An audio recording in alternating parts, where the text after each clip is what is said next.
Okay, my name is Howard Eber, and I am an alcoholic.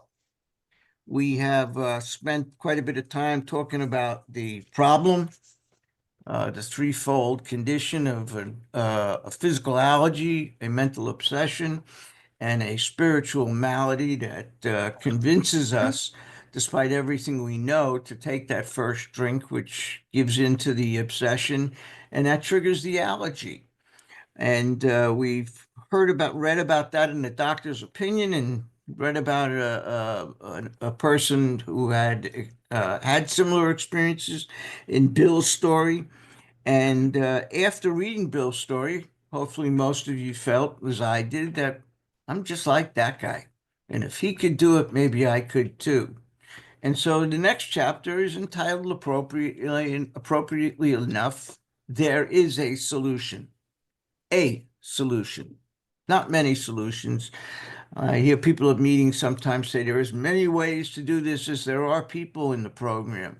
And I think it's only alcoholics who can make a statement like that based on a book that says we're going to give you precise, specific directions, and how you could take from that there's variation. I don't know, but there are specific directions in this book, and that's what we're going to focus on in this workshop. And there is a solution. Um, Without rehashing everything, we started on page 17, and 17 contains some information I think that should be brought to the attention of every newcomer. Anyone who comes into these rooms, they should be directed to that page and pointed out that Bill talks about the fellowship here. He says its fellowship is wonderful. It's friendliness, it's understanding, it's camaraderie, joyousness, and democracy, which are all great things. But it is not enough that the fellowship, as represented by the common peril, because that's what brings us together in fellowship, is we share having been through a common peril. So we are represented as the common peril, and on the page he said the common peril is but one element in the cement which binds us together. But that in itself would never have held us together as we're now joined. The tremendous fact for every one of us is we have discovered a common solution. We have a way out, the 12 steps. That's the news that this book brings, not the news of the fellowship. There have been other fellowships. The news that this book and this society, Alcoholics Anonymous, brings is a solution, a 12-step solution with a fellowship. And if you want to recover, you need to have both fellowship and steps in your life. As it says on page 17, those are the two elements of the cement which bind us together. And every newcomer needs to be told that, to be shown that going to meetings is great. That's how we connect. But that in itself is not enough. Don't drink and go to meetings is not an adequate recovery program. So where we are today, I believe, is on page 23.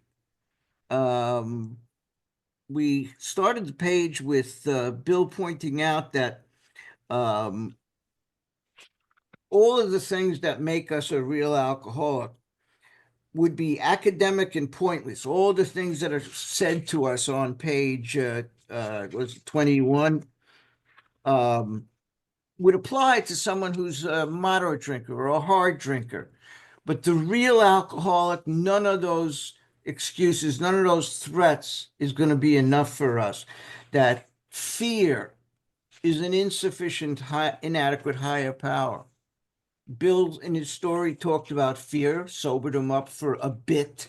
That's not a permanent solution. In the doctor's opinion, Dr. Silkworth mentioned that frothy emotional appeals is inadequate. That is an inadequate, incomplete, unreliable higher power. But there has to be something beyond that.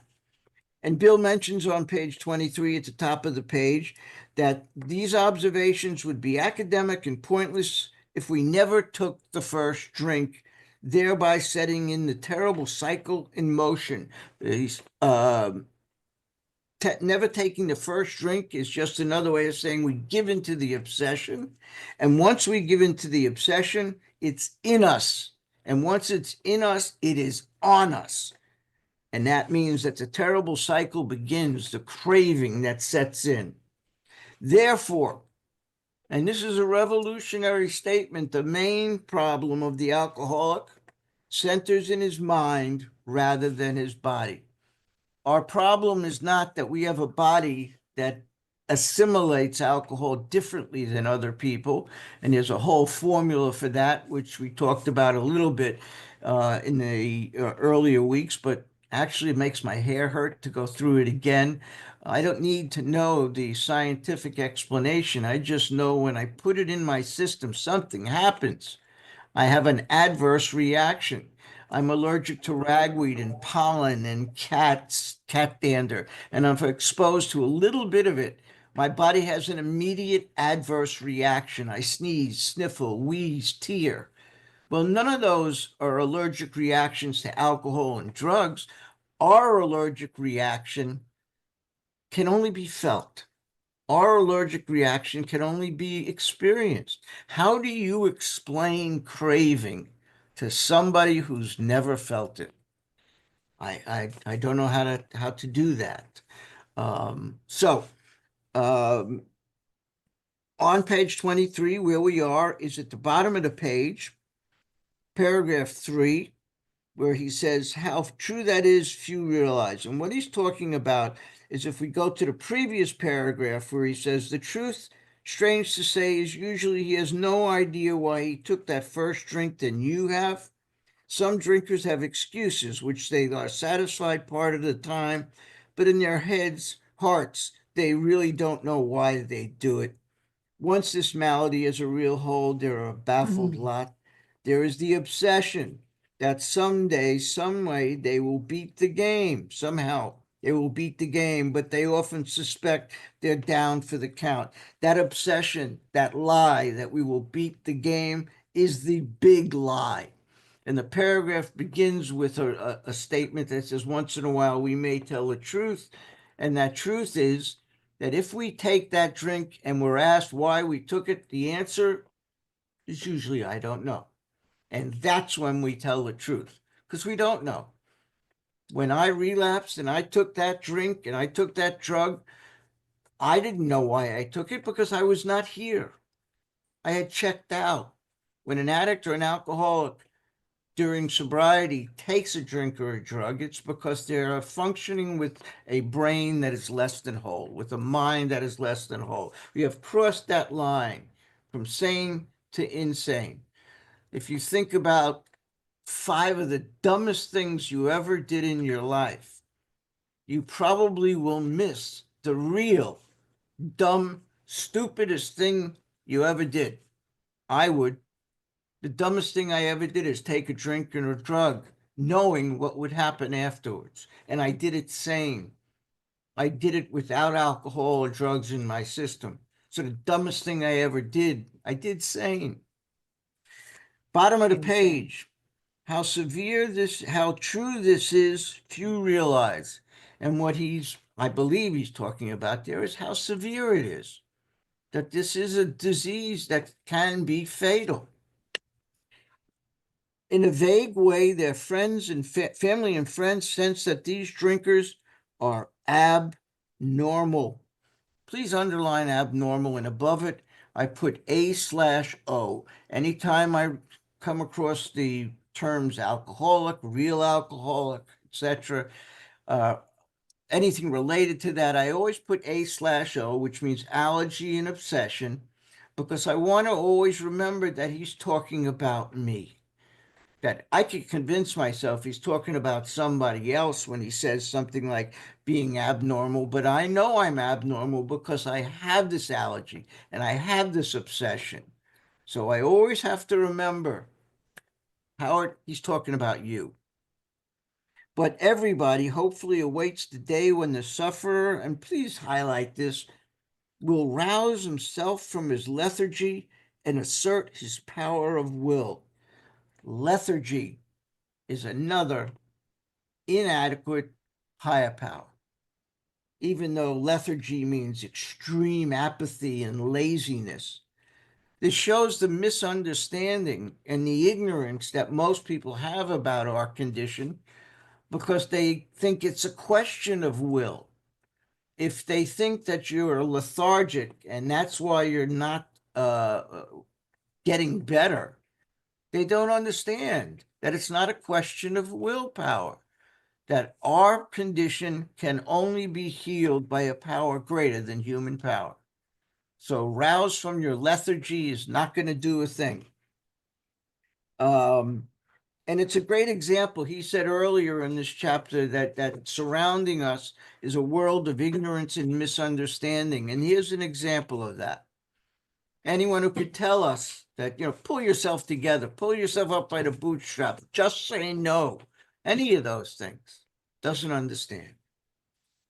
The tragic truth is that if a man be a real alcoholic, and above real alcoholic, I've got A/O because he's not talking about somebody else. He's talking about the real alcoholic. C'est moi, me. The happy day may not arrive.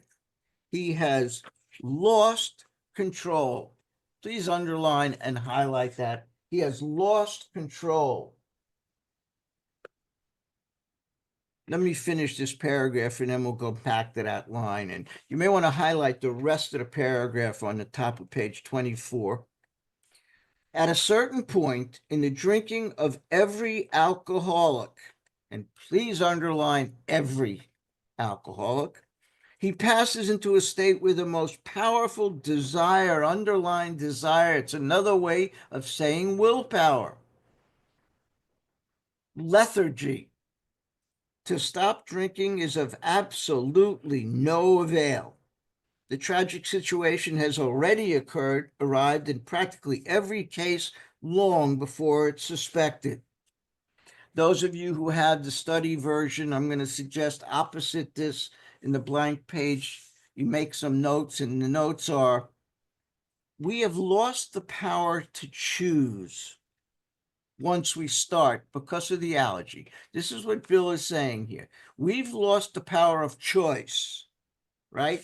The sentence that began the page, he has lost control. Control means choice. We've lost the ability to choose to stop once we start because of the allergy. And we've lost the ability to choose not to start because of the obsession. That's why good intentions, firm resolve, sincere desires are of absolutely no use, no long-term use. The memory of how bad it was will not keep us sober long. Those are it's fear, and that's an inadequate higher power. It won't last forever. We will inevitably drink again. So, making a decision not to drink is another example of an inadequate defense, an inadequate higher power. So if you're making a list of examples of inadequate higher powers, we have frothy emotional appeals, we have fear, we have decisions, firm decisions and commitments. This next paragraph, I've highlighted all the way through, and it could be one of the most important paragraphs that we've come upon, and maybe one of the most important in the book. It's one of the paragraphs that we come back to over and over again. So the whole paragraph is highlighted, and it reads as follows. The fact is that most alcoholics, for reasons yet obscure, and P.S., they're still obscure. They're just as obscure now as they were then. Obscure just means in the 1939 dictionary is defined as not easily understood. Yeah, they're unclear. That's unclear. Means the same thing then as it does now. So when he says that most alcoholics for reasons yet obscure, the yet is still in effect today. And please underline, we have lost the power of choice in drink. Please circle the word in. It's the most important word in this paragraph. It doesn't say we've lost the power of choice when drinking. It says in drink. We can't choose to stop once we start because of the allergy, and we can't choose not to start because of the obsession. Our so-called willpower becomes practically non-existent. We are unable, and please underline these three words, at certain times, to bring into our consciousness with sufficient force the memory of the suffering and humiliation of even a week or a month ago. And please underline this last sentence. We are without defense against the first drink. And above the word drink, you may want to write the word thought. We are without defense against that first thought. First think. First think. Whenever you bring thinking into it, there's that thing you see in meetings, think, or think it through. Stay away from those things because think, or think things through is inviting the predator into the decision-making process. I'm here because of my thinking process. So I'm not about to invite the predator, the reason for the problem, into this decision-making process. I'm going to keep him out as much as possible. So we are without defense against the first drink. Please highlight the whole next paragraph. Oh, and incidentally, let me go back into that paragraph. This an important line, phrase that I kind of missed. He says, we are unable at certain times, and I suggested you underline at certain times. Certain means absolute. It's going to happen. If something is for certain, it's going to happen. And what he's saying is that we're unable at these times to bring into our consciousness this force and suffering of a month ago or whatever.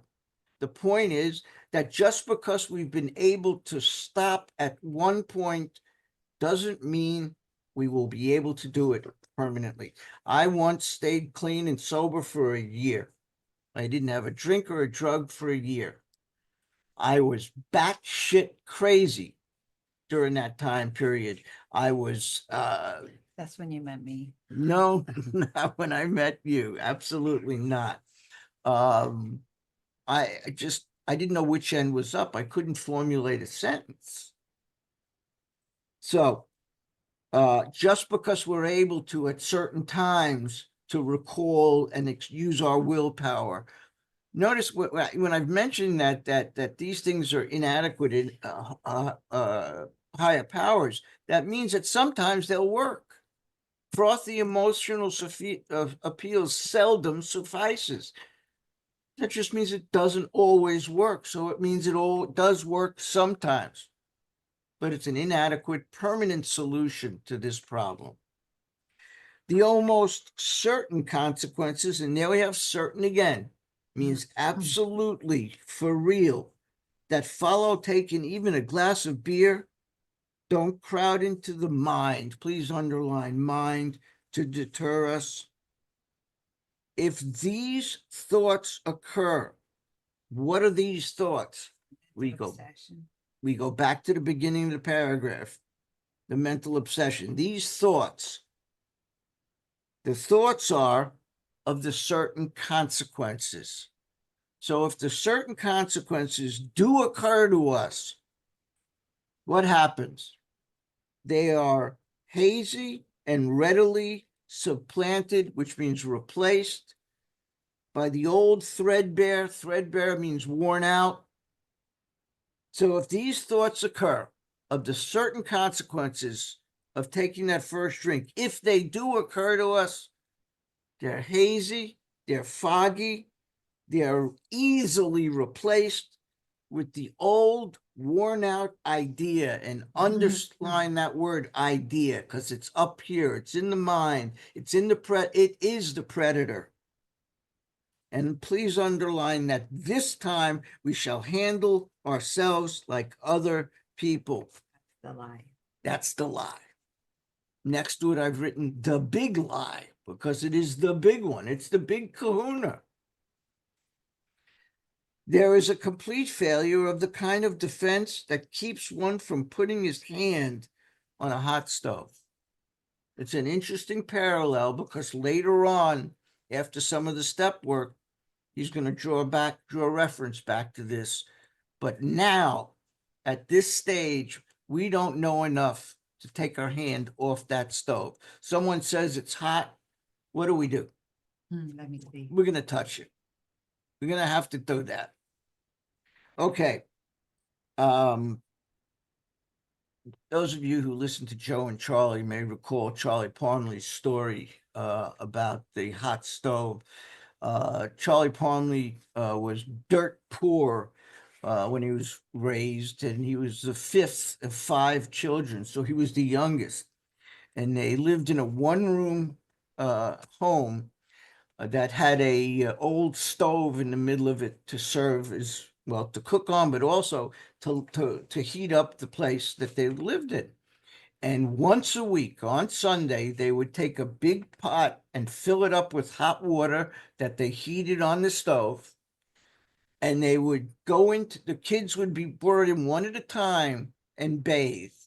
And since Charlie was the youngest one, he was always the last kid to get in there. So when he got in there, the water was usually pretty cold and pretty dirty.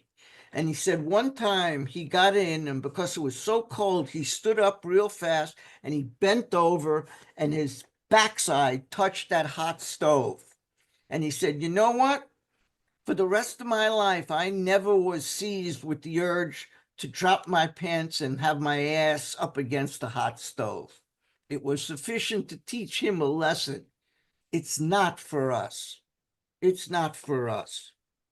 So the alcoholic may say to himself, please underline that, in the most casual way, it won't burn me this time. So here's how. And please highlight, or perhaps he doesn't think at all. Now, I'm going to suggest you put a note next to that. It may not make sense now, but it will later. The note is see Fred, page 41. When we get to more about alcoholism, we're going to read a story about a man named Fred. And he is an example of somebody who doesn't think at all before he took that first drink.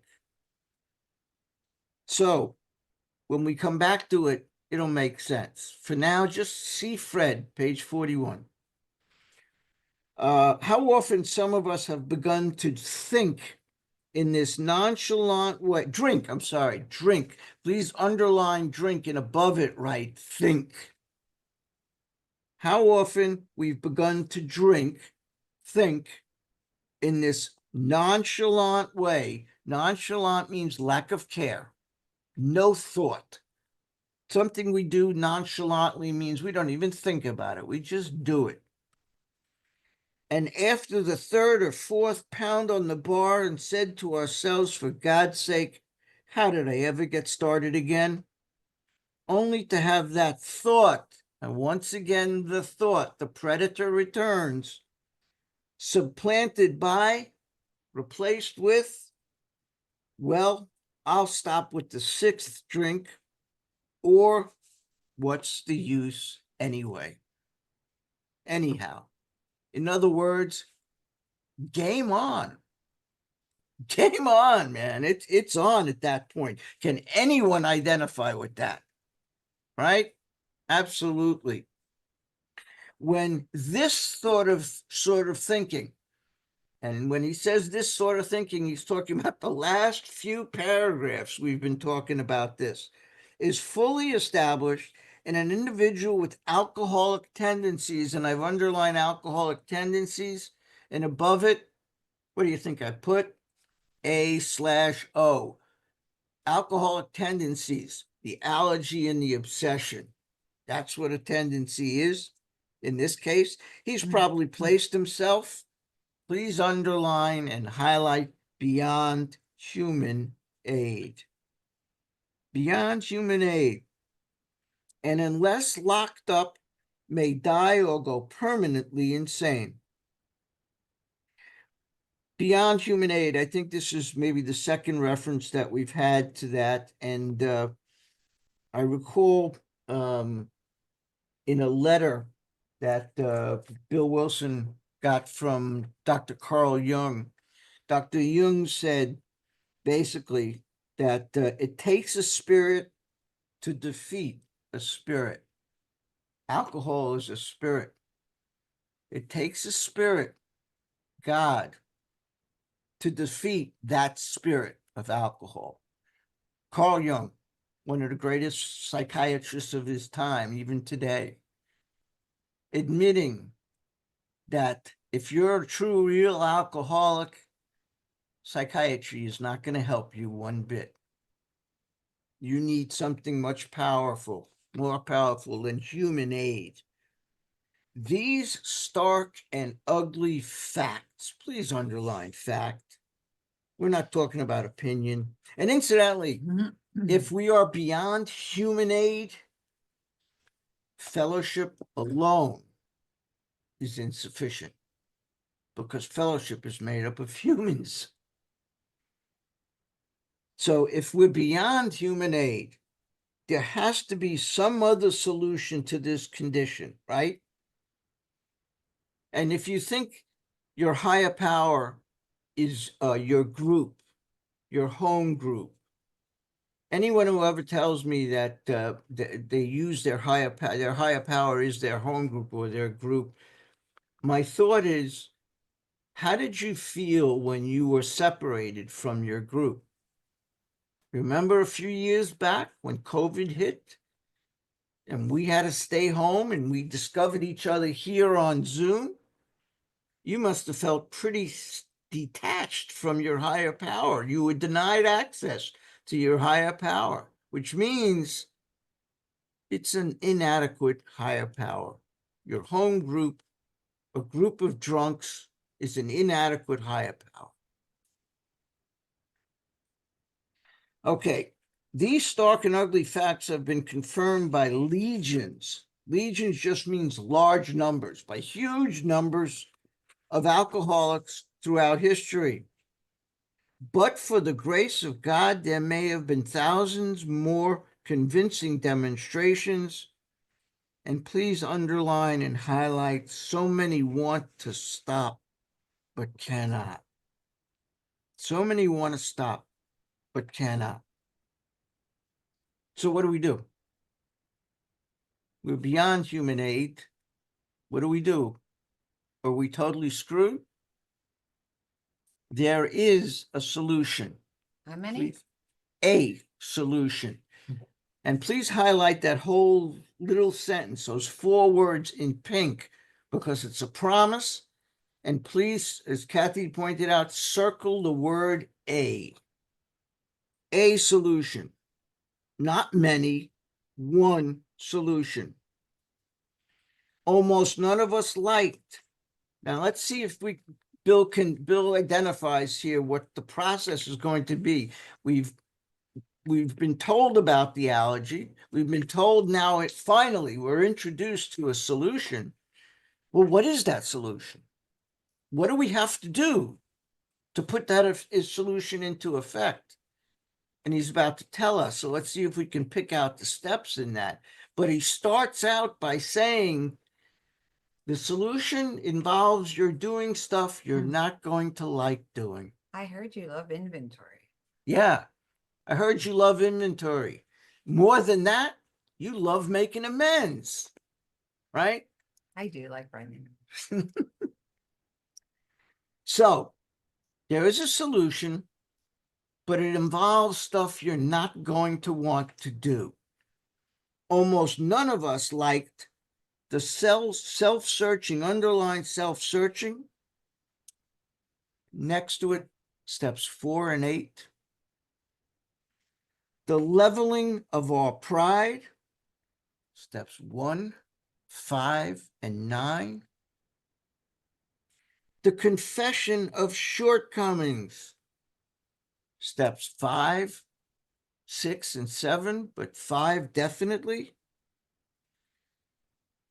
which the process, meaning the steps, requires. And requires should be circled or highlighted in green because requires is a must. That these are the things that are required for its successful consummation. Consummation mean? That is the end result. Consummation is Result. the end result of something. And what is the end result of Spiritual working those awakening. steps? What was that? Spiritual awakening. Yep, spiritual awakening. The successful consummation of the steps is a spiritual awakening. You don't have to take my word for it. Just read the first part of the 12th step. Having had a spiritual awakening as the result of these steps. So that's the successful consummation. So Bill is saying, there is this answer. I know you're not going to like it, but it's required if you want to get out of this fix. But we saw it really worked in others. And we had come to believe, please underline come to believe, the fog is starting to lift. We're talking about step 2. The fog is starting to lift. We had come to believe in the hopelessness and futility of life as we had been living it. Please underline hopelessness and futility of life. That is step 1, part 2. Step 1 has 2 parts to it. Having had us, we admitted we were powerless over alcohol, which just means I can't handle alcohol. And there's a dash. And it says that our lives have become unmanageable, which to me means I cannot handle sobriety either. Why? Because sobriety is hopeless and it feels like life is futile. There's no point in it. Restless, irritable, discontent doesn't come close to explaining that feeling. As we had been living it, when therefore we were approached, let's highlight approached or circle it in blue. We're going to indicate how many times Bill is telling us to approach. That somehow in today's culture, it became acceptable to have the posture of being available for the newcomer. Well, nowhere in this book does it make any reference to anything like that.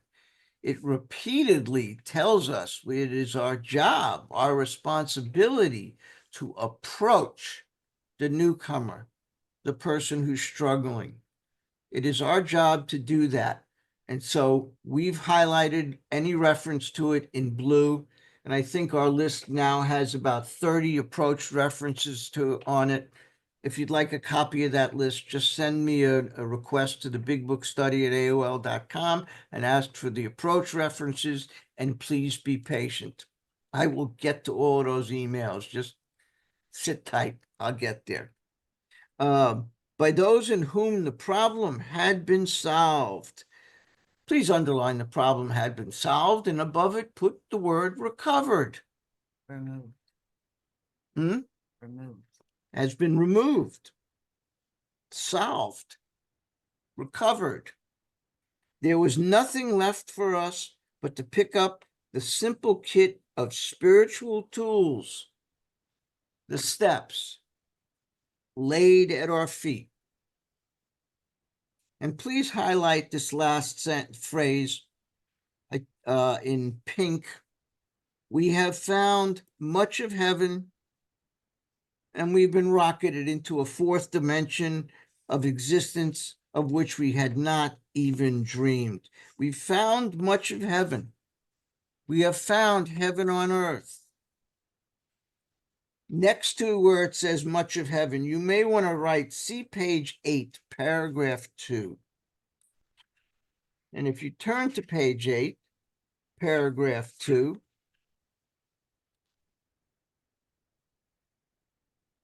towards the end of the paragraph, the last 4 lines describe this. I was soon to be catapulted into what I like to call the 4th dimension of existence. Another reference to the 4th dimension. I was to know happiness, peace, and usefulness. Our purpose is usefulness in the way of life that is incredibly more wonderful as time passes. That is what we're talking about in terms of heaven on earth. So we've highlighted in pink the last 3 lines of this paragraph. We found much of heaven and we've been rocketed into a 4th dimension of existence, which we had not even dreamed. Those 3 lines and the entire next paragraph are what I call the AA brochure.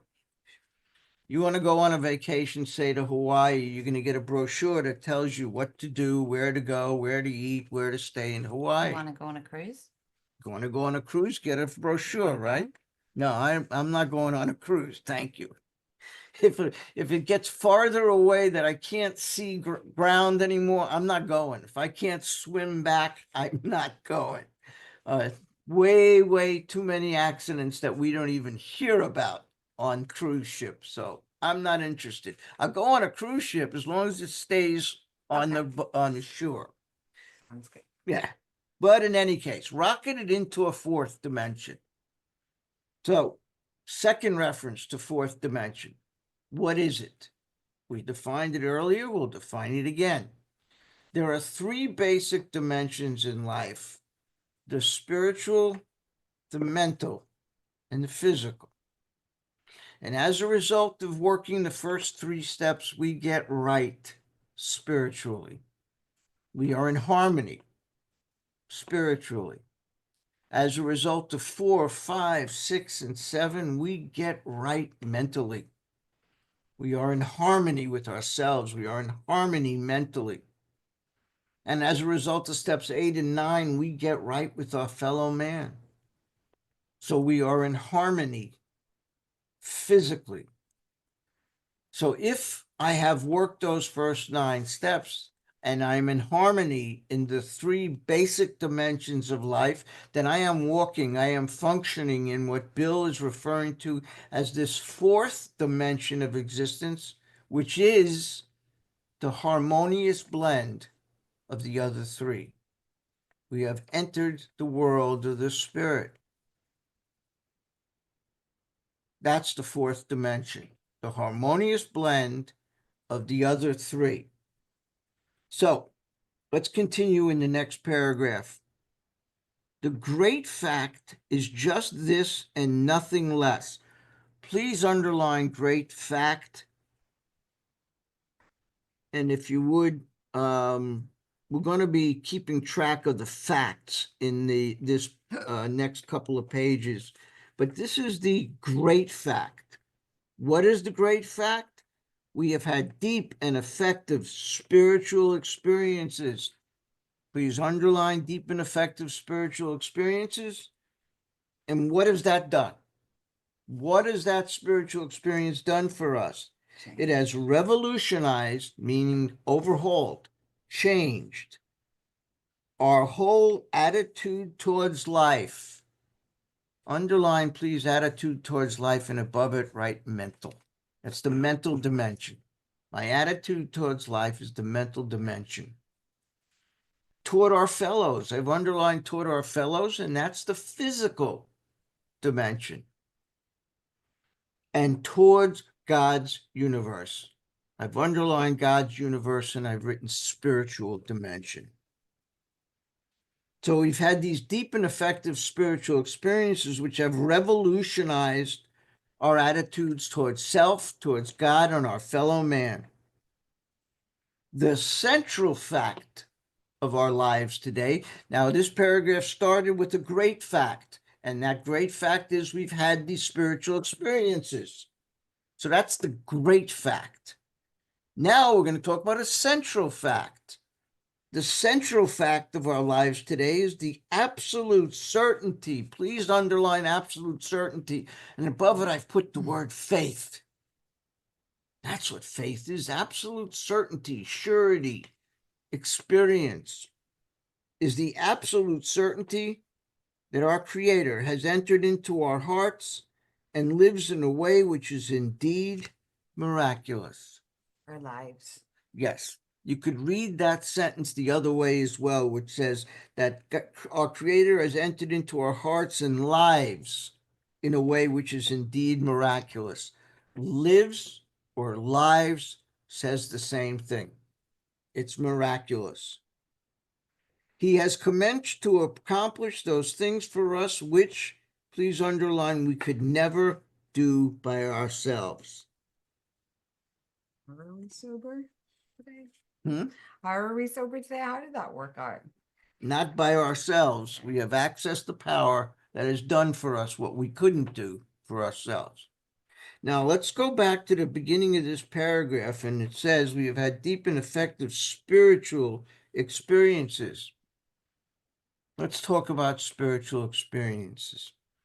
If you turn to the back of the book, 417. the appendix at the back of the book, Appendix 2 is called Spiritual Experience. So if we go back to that, 567. yes, it's on page 567 in the 4th edition.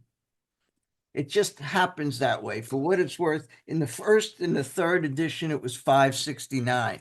But in the 4th edition, it's easy to remember, 567. Do you think it's a coincidence? Yeah. Or is Is that that a a God instance? Yeah. Is it odd or is it God? So if you have the study version, this is really great. You'll find it by going to page 181 in the study version and then turning the page, and right after 181 you'll find it turns into 569. This is what happens when you allow alcoholics to number pages. You go from 181 to 569. Go figure. This section, this appendix, was not in the 1st edition. The reason it was put into the book is because people were contacting Bill, sending letters into the little office at the time and saying, we're doing what's suggested in the book. We are helping others. We have recovered from this hopeless state of mind and body, but we haven't had that white light, burning bush moment that you and Fitz Mayo have had. So what are we doing wrong? We're not having that spiritual experience like you've had. And so Bill put this in there, and he also incidentally changed the wording of the 12th step. Originally, the 12th step said, having had a spiritual experience. When they put the appendix in, he also changed the wording of the 12th step to having had a spiritual awakening. And he's explaining why in this section he did that and what the difference between spiritual experience and spiritual awakening is. So once again, this was not in the first printing, which was April of 1939. It eventually showed up almost 2 hours later, 2 years later, in March of 1941, is when this appeared in the book. And it wasn't called Spiritual Experience. It was just called Appendix 2. And it didn't have the quote at the end of it, too, but we'll hopefully get to that today before we're done. So as we go through spiritual experience, I'm going to ask that you circle certain words and kind of do it on faith, because I'm going to explain why we're doing that after we've done it. So the terms spiritual experience, let's circle that, and I've underlined it, and we'll come back to it in a moment. And spiritual awakening, underline and circle that as well, are used many times in this book, which upon careful reading, we may want to underline that, because everybody knows we alcoholics are very careful readers. Most of us probably never even knew this was in the book. But be that as it may, upon careful reading, shows that personality change and circle personality change, sufficient to bring about recovery from alcoholism. There's your definition for spiritual awakening and spiritual experience. They both mean the same thing. What is it? It means we have recovered from a hopeless state of mind, body, and spirit. And it has manifested itself among us and underlined in many different forms. So, if spiritual experience and spiritual awakening mean the same thing, what's the difference? Let's go back to the first line where we've underlined and circled spiritual experience. And above it, please write happens suddenly. Bill's experience, his white light experience, Fitzmayo's experience, knocked him out of bed to his knees. Who are you to say there is no God experience? That sudden experience. So a spiritual experience happens suddenly. And spiritual awakening, above that, I've written, develops slowly over a period of time. I know it's a lot of words, but you can figure out how to put it there. A spiritual awakening happens slowly, gradually, over a period of time. That is exactly what we're doing here. We are working this book, working these steps, and changing gradually over a period of time that will result in a spiritual awakening. And a spiritual awakening, as far as I'm concerned, is also made up of hundreds of little spiritual experiences, little moments of God. It's just really simple, isn't it? Like a spiritual weakness, like when you do your first 4-step, and for me, you realize you got things called character defects. That's the beginning of this educational variety, you know? Mm, Like it wasn't a big bang for me, but it was just that, like you're waking up from this sleepwalk we've been in. yeah, awakening. Absolutely. Okay. Has manifested itself in many forms. Yet it's true that our first printing gave many readers the impression that these circle, please, personality changes or religious experiences must, and you may want to highlight must in green because it is still a must, be in the nature of, please underline, sudden and spectacular upheavals. And please circle the word upheavals. Happily for everyone, this conclusion is erroneous, meaning it's incorrect. That if you understood it that way, that you must have this sudden, spectacular upheaval in order to recover, that's incorrect. What does upheaval mean? Change? Well, yeah, you're getting ahead of me, but I'm yes, sorry. yes, upheaval means change. So I've asked you to circle certain words. And so far, we've circled spiritual experience, we've circled spiritual awakening, we've circled change, personality change. We've circled again personality change in our second paragraph. We then circled the word upheaval. And as Kathy just mentioned, all of those words mean the same thing, change. Every word I'm going to ask you to identify, circle for the rest of this appendix, those words all mean change. Bill's trying to make a point here in these 2 pages that what is a spiritual experience and a spiritual awakening but a change in personality. Just a question of time.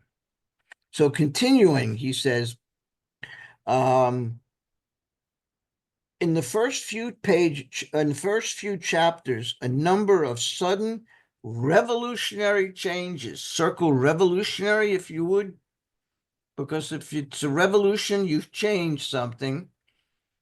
And the word changes should be circled because it's self-evident. Though it was not our intention to create such an impression, many alcoholics have nevertheless concluded that in order to recover, they must, oops, there's another must that's not in the book, acquire, and please highlight the rest of this, immediate and overwhelming God consciousness, followed at once by a vast change in feeling and outlook. Let's circle the word overwhelm, because if you overwhelm something, you change it. And on the next line, he says a vast change. So let's circle change. Self-evident why we're doing that. Among our rapidly growing membership of thousands, and just to be precise here, just to be pedantic, right? Actually, let's change thousands to millions. But if you're not as pedantic as I am, you don't have to do that. Membership of thousands of alcoholics, such transformations, let's circle transformations, change, though frequent, and please underline, are by no means the rule. And I'm going to suggest that you highlight, beginning with the next sentence all the way through to the end of the appendix on the next page. And I've circled it, highlighted it in a general yellow color. Some folks in the workshops have suggested it should be highlighted in pink because it's all a great promise. It's your truth. So whatever you feel right with, go with. But it should be highlighted because it is that important. Most of our experiences are what the psychologist William James calls, and please underline this wonderful little definition, the educational variety, because they develop slowly over a period of time. Andy, if you could give me, please, number 2, SE2. You're excused.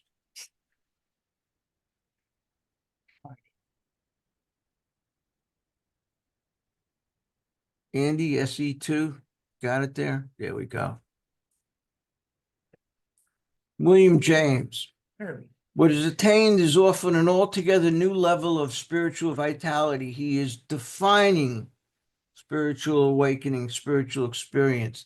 Is attained often an altogether new level of spiritual vitality, a relatively heroic level in which impossible things have become possible, and new energies and endurances are shown. The personality is changed. The man is born anew. Sanctification is the technical name of this result.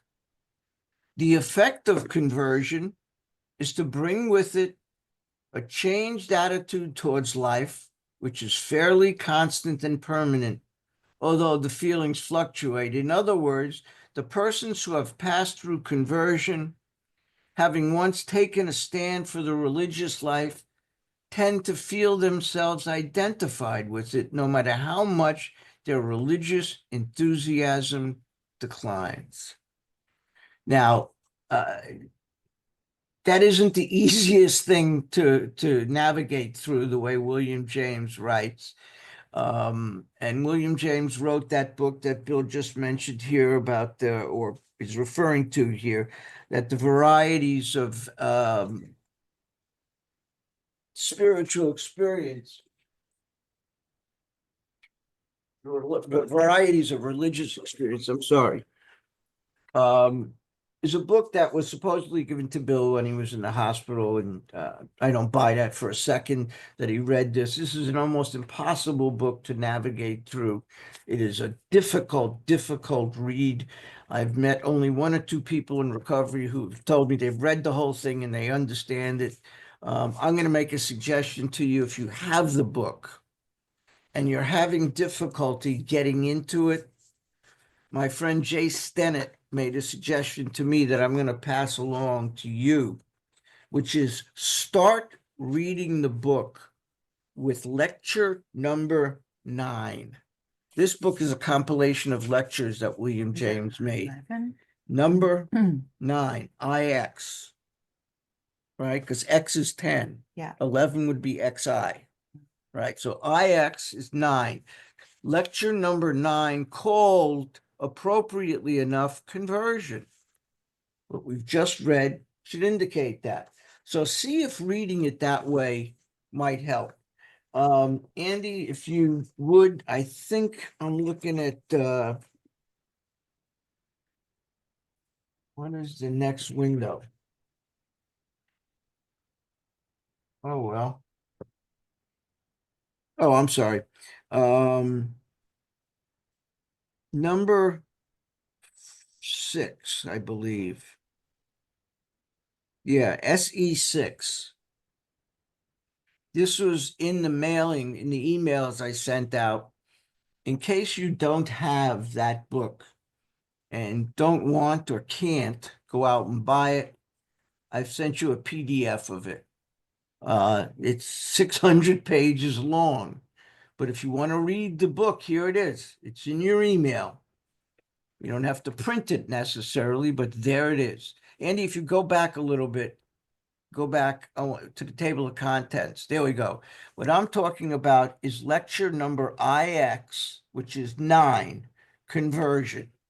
That's where I would start. That's what's been suggested. I did that. I still don't understand it, but I'm just passing that along to you. So that's who we're talking about. We're talking about William James, and we're talking about this almost incomprehensible book. Okay, so we're back to the appendix. I want to try and finish some of this before we wrap up tonight. Quite often. Most of the experiences are what the psychologist William James called educational variety. Quite often, friends of the newcomer are aware of the difference. Let's circle the word difference long before he is himself. He finally realizes he has undergone a profound alteration, circle alteration, change in his reaction to life. That's such a change, circle that. Bert, and for those of you who are keeping score, that's number 13, the 13th reference to change on the page, could hardly have been brought about by himself alone. This next sentence threw me for the longest period of time. I missed the whole point of this sentence. Let's underline it. What often takes place in a few months could seldom have been accomplished by years of self-discipline. What is it that happens in a few months? Spiritual awakening. Spiritual awakening as a result of the steps. So what happens as a result of doing the steps could seldom have been accomplished by years of self-discipline. What's an example of self-discipline? Don't drink and go to meetings. Don't drink and go to meetings. You could never achieve that by don't drink and go to meetings. By occupying a seat for an hour a day, I don't care how many years you do it, is not going to produce that result. Doesn't take long to get well. Yeah, that's true. It doesn't Abby take had long. What? Abby had 3 months. Yep. Into this? Remember that. Ebbie had 3 months when he called on Bill. Bill had, what, 6 months when he called on Dr. Bob. Doesn't take long to get well. Okay, but it takes work. So, what often takes place, years of self-discipline, with few exceptions, our members find they have tapped an unsuspected inner resource. And let's underline unsuspected inner resource. And above that, I've written God consciousness, the 6th step. 6th sense. 6th sense. What did I say? Step? Oops. 6th sense. Why you need me? Riding Yep. shotgun. Which they presently identify with their own conception of a power greater than themselves. That inner resource. You may want to, next to that, also make a note. See page 55, because on page 55, it tells us that deep down in every man, woman, and child is the fundamental idea of God. And that's what we're referring to here, this inner resource. We don't have to let God in. We don't have to find God and let him in. We have to clear away the clutter that's accumulated on our soul so God can get out, which is why we inventory, and it's why we make amends, why we take these steps to get that clutter removed from our soul and let God out. Mark Houston said, you got to stop talking about looking for God, because you're looking for God with the wrong organ. You got to be out of your mind to find God, because you don't find God with that organ. You find God with another organ, your heart. You don't find them with your head, you find them with your heart. So you have to be out of your mind to find God. And that's where we'll find him, this unsuspected inner resource. And unsuspected, I think, is an understatement. That's the last place I would have ever figured. In any case, most of us think this awareness of a power greater than ourselves is the essence of spiritual experience. That's under a circle, spiritual experience. Our more religious members call it God consciousness, which sounds like a reference to the central fact we read a moment ago. Remember, the central fact is this, that God has entered into our hearts and lives. Page 25, paragraph 2. That's the central fact. Our more religious members call it God consciousness. Most emphatically, we wish to say that any alcoholic capable of, and here's the stipulation, I've underlined it, honestly facing his problems, in the light of our experience, can recover. It doesn't say will. We can recover, provided, there's the stipulation, he does not close his mind to, and please underline, all spiritual concepts. And I've underlined this next sentence as well. He can only be defeated by an attitude of intolerance or belligerent denial.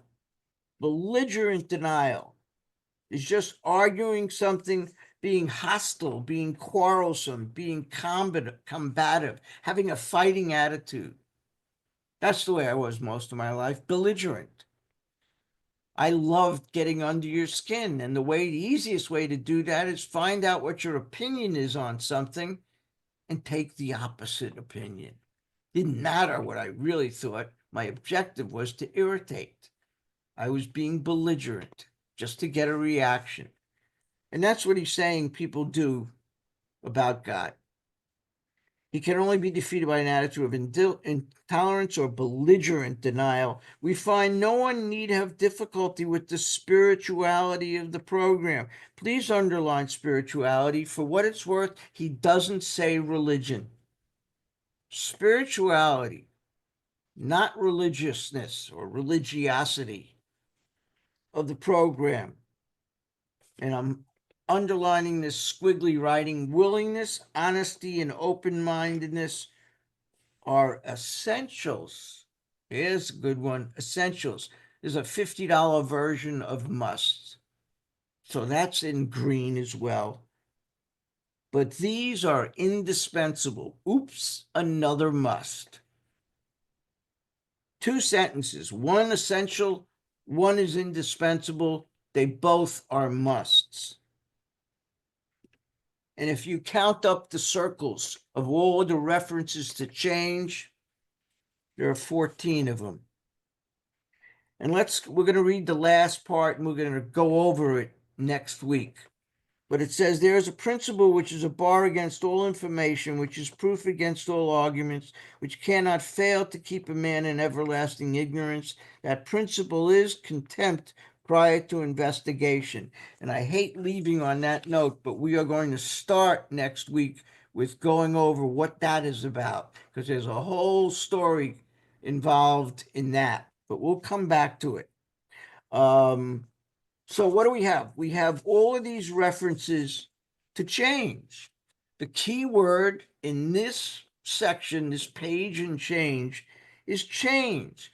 To change what we are into something entirely different. to go from restless and irritable and discontented, to go from selfish and self-centered human beings to one who has peace of mind, some degree of serenity and happiness, all because of our willingness to help others. That's a spiritual experience. That's a spiritual awakening. That's a personality change sufficient to recover from alcoholism. And that's where I'm going to end tonight.